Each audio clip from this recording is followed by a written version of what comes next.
चलिए वीडियो को स्टार्ट करते हैं। श्वेत प्रकाश की एक किरण कांच के प्रिज्म पर आपतित होती है। वह प्रकाश वर्ण जो कांच के प्रिज्म से गुजरने पर अधिकतम विचलन होता है। तो इसका राइट आंसर हो जाएगा ऑप्शन नंबर ए, बैगनी।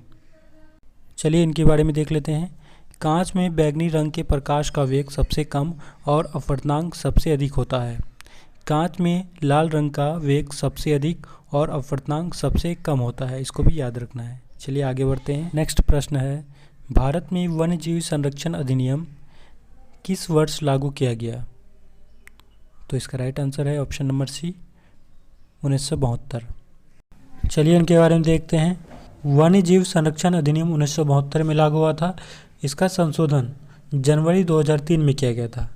और वन संरक्षण अधिनियम 1980 में लागू हुआ था और पर्यावरण संरक्षण अधिनियम 1986 में लागू किया गया था। इसको भी याद रखना है, मोस्ट इम्पॉर्टेंट पॉइंट है। चलिए आगे बढ़ते हैं। नेक्स्ट क्वेश्चन है, सूती वस्त्र के साक्ष्य कहाँ से प्राप्त हुए हैं? तो इसका राइट आंसर है मोहनजोदड़ो से। ठीक है, चलिए इनके बारे में देखते हैं। कपास की खेती सर्वप्रथम सिंधु सभ्यता के लोगों द्वारा किया गया था, इसलिए यूनानी लोगों ने कपास को सेंडोन कहकर संबोधित किया। लोथल से हमें बंदरगाह का प्रमाण मिला है। हड़प्पा से हमें स्वास्तिक चिन्ह का प्रमाण मिला है और कालीबंगन से हमें अलंकृत ईंट का साक्ष्य प्राप्त हुआ है। इनको भी याद रखना है, ये मोस्ट इम्पोर्टेंट है। चलिए नेक्स्ट प्रश्न को देखते हैं। प्रश्न है, ब्रेल पद्धति में बिंदुकित पैटर्न की संख्या कितनी होती है? तो इसका आंसर है 64। चलिए इनके बारे में देखते हैं।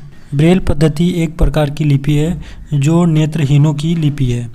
इसका आविष्कार 1824 में एक नेत्रहीन फ्रांसीसी लेखक लुई ब्रेल ने की थी। चलिए आगे बढ़ते हैं। नेक्स्ट प्रश्न है, गन मेटल किसकी मिश्र धातु है? तो इसका राइट आंसर है कॉपर, टिन और जिंक। तो इसका right answer option number B हो जाएगा, जिसमें कॉपर 88%, टिन 10% और जिंक 2% होता है। चलिए नेक्स्ट प्रश्न को देखते हैं। नेक्स्ट प्रश्न है, जब कोई वस्तु मुक्त रूप से पृथ्वी की ओर गिरती है तो उसकी कुल ऊर्जा होती है। तो इसका आंसर हो जाएगा ऑप्शन नंबर सी, नियत रहती है। क्योंकि जब कोई वस्तु पृथ्वी की ओर गिरती है तो वस्तु की स्थितिज ऊर्जा घटती है और गतिज ऊर्जा बढ़ती है, और हर एक बिंदु पर वस्तु की स्थितिज ऊर्जा और गतिज ऊर्जा का परिमाण नियत रहता है, जिसके कारण वस्तु की कुल ऊर्जा नियत रहती है। चलिए आगे बढ़ते हैं। नेक्स्ट प्रश्न है, ब्रायोफाइटा पादप सामान्यतः पाए जाते हैं।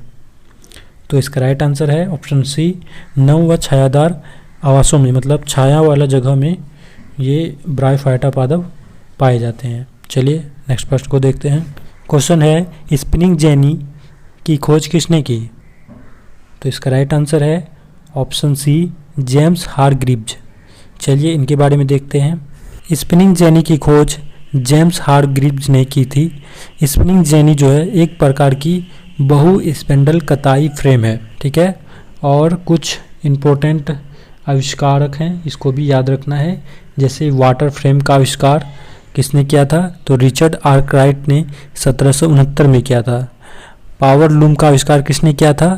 तो एडमंड कार्टराइट ने किया था 1785 में। वाष्प इंजन का आविष्कार जेम्स वाट ने 1769 में किया था। सेफ्टी लैम्प का आविष्कार 1815 में हेम्फ्री डेवी ने किया था। इसको भी याद रखना है। चलिए आगे बढ़ते हैं। नेक्स्ट प्रश्न है, भारत की विदेशी नीति आधारित है। तो इसका राइट आंसर है ऑप्शन नंबर ए, गुट निरपेक्षता की नीति पर। नेक्स्ट प्रश्न है, भारत के संविधान में चुनाव प्रणाली का प्रावधान किन अनुच्छेदों में किया गया है? तो इसका राइट आंसर हो जाएगा ऑप्शन नंबर बी, अनुच्छेद 324 से 329 में किया गया है। किसको ग्लूकोज के साथ गर्म करने पर रजत दर्पण बनता है? तो इसका आंसर हो जाएगा टोलेन अभिकर्मक। ऑप्शन नंबर डी, टोलेन अभिकर्मक को ग्लूकोज के साथ गर्म करने पर हमें रजत दर्पण प्राप्त होता है। चलिए आगे बढ़ते हैं। नेक्स्ट प्रश्न है, भारत का परमाणिक देशांतर कितना होता है? तो इसका आंसर हो जाएगा 82.5 डिग्री। तो ऑप्शन नंबर ए इसका राइट आंसर हो जाएगा। नेक्स्ट प्रश्न है, कौन सा चट्टान स्लेट में परिवर्तित होती है? तो इसका आंसर है सेल। शेल चट्टानें जो है स्लेट में परिवर्तित हो जाती है। चलिए नेक्स्ट प्रश्न देखते हैं। झारखंड में सर्वाधिक संख्या वाली जनजाति कौन सी है? तो इसका राइट आंसर है ऑप्शन नंबर डी, संथाल। चलिए आगे बढ़ते हैं। नेक्स्ट प्रश्न है, झारखंड में बॉक्साइट किन जिलों में मिलता है? तो इसका आंसर हो जाएगा रांची, पलामू में। ऑप्शन नंबर ए इसका राइट आंसर हो जाएगा। नेक्स्ट प्रश्न है, आर.डी. बनर्जी द्वारा मोहनजोदड़ो की खोज कब हुई थी? तो इसका आंसर हो जाएगा ऑप्शन नंबर सी, 1922 ईस्वी में।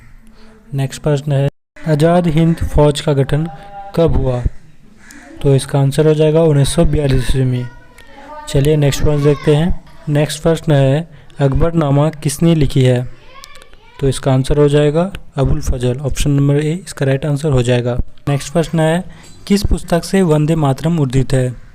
तो इसका राइट आंसर हो जाएगा ऑप्शन नंबर सी, आनंद मठ से। नेक्स्ट प्रश्न है, वाल्मीकि ने रामायण की रचना किस भाषा में की थी? तो इस क्वेश्चन का आंसर आपको कमेंट बॉक्स में देना है। आज की वीडियो में इतना ही। वीडियो आपको कैसी लगी कमेंट करके जरूर बताएं, और वीडियो पसंद आए तो दोस्तों के साथ शेयर जरूर करें। हमारे चैनल पर पहली बार विजिट किए हैं तो चैनल को सब्सक्राइब करना ना भूलें। चलिए मिलते हैं अगले वीडियो में।